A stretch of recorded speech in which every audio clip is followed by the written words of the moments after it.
দেখো আমি ঘরে ঢুকিয়ে চমকে গেছি, দেখি আমার টেবিলের পর গোপাল বসানো হয়েছে। বাবা বাইরের তো খালি বারে বারে আমার করছে ঘরে যা ঘরে যা। আমি আর বুঝতেছি না কেন তো দাওড় আসছে আজকে।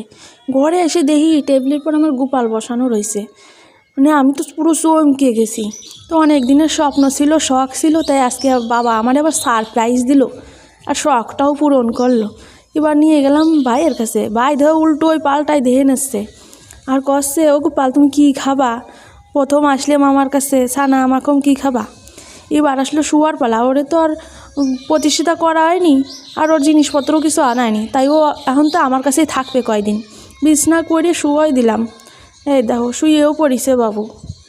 এবার সকালবেলা উঠিয়ে বিছনা টিছনা গুছাইয়ে আবার বিছনার মাঝখানে বসায় তুললাম সুন্দর করে।